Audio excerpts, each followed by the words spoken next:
Bismillahirrahmanirrahim. Assalamualaikum warahmatullahi wabarakatuh. Perkenalkan, nama saya Makbul Gunawan. Saya adalah calon guru penggerak angkatan 9. Pada kesempatan kali ini saya akan mencoba merefleksikan bagaimana konsep pendidikan menurut Ki Hajar Dewantara.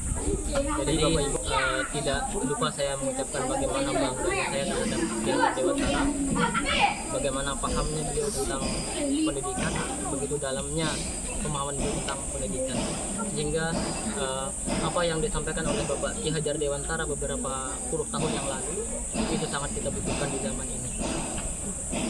Salah satu konsep beliau tentang pendidikan yang paling saya tertarik adalah ketika beliau menganalogikan bahwa pendidikan itu tidak ubahnya seperti lahan pertanian. Guru-guru tidak ubahnya seperti Pak Tani, dan benih tidak ubahnya seperti anak didik kita. Apabila Pak Tani menginginkan lahan pertaniannya bagus, maka dia akan membajak sawahnya. Apabila Pak Tani menginginkan tanaman-tanamannya berhasil, tanaman-tanamannya bagus, maka ia akan menyemainya dengan baik, merawatnya dengan baik, memberikan sinar matahari yang baik, memberikan air yang cukup. Kemudian ia akan membersihkan tanaman tersebut dari segala macam gulma yang dapat membahayakan dan merusak tanaman. Seperti itulah pendidikan. Jadi anak itu tidak ubahnya seperti benih yang kita tanam.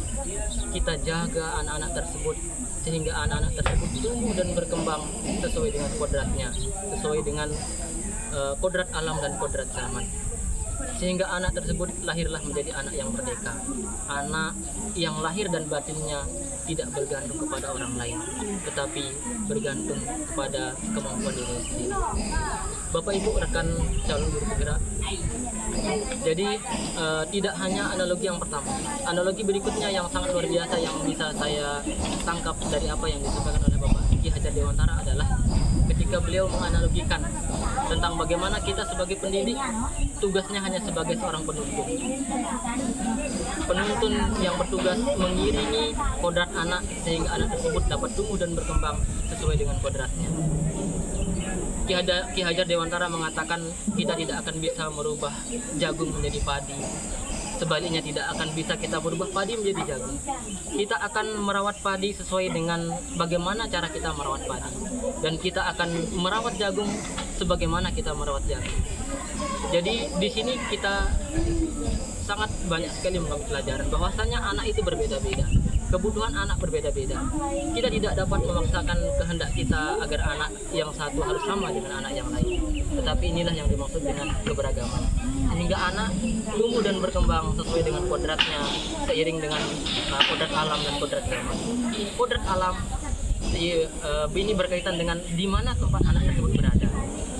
Ia akan lebih bisa menangkap dan mencerna ilmu apabila sesuai dengan kodrat alam, sesuai dengan alam di mana tempat dia tinggal.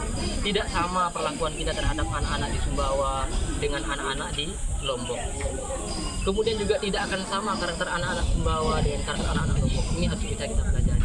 Kemudian kodrat zaman. Kodrat zaman meskipun kita hidup dan tumbuh di satu alam, tetapi yang namanya perubahan zaman ini harus tetap kita update. Karena tidak akan sama tahun ini dengan beberapa tahun yang lalu, tahun ini dengan berpuluh-puluh tahun yang lalu. Dari segala sisi, dari segi kebutuhan, dari segi akhlak anak-anak kita tentu berbeda. Oleh sebab itu kita sebagai seorang pendidik harus mampu untuk memperbaharui diri, memenuhi kebutuhan anak sesuai dengan kodrat alam dan kodrat zaman. Sehingga jadilah kita menjadi seorang guru yang penuntun, guru yang mendampingi tumbuh kembangnya anak sesuai dengan kodrat anak tersebut. Jadi Bapak Ibu rekan guru CG penggerak yang saya banggakan, demikian refleksi yang dapat saya sampaikan terkait dengan pemahaman Ki Hajar Dewantara. Saya tutup dengan ucapan wabillahi taufiq wal hidayah. Wassalamualaikum warahmatullahi wabarakatuh. Salam bahagia dari guru.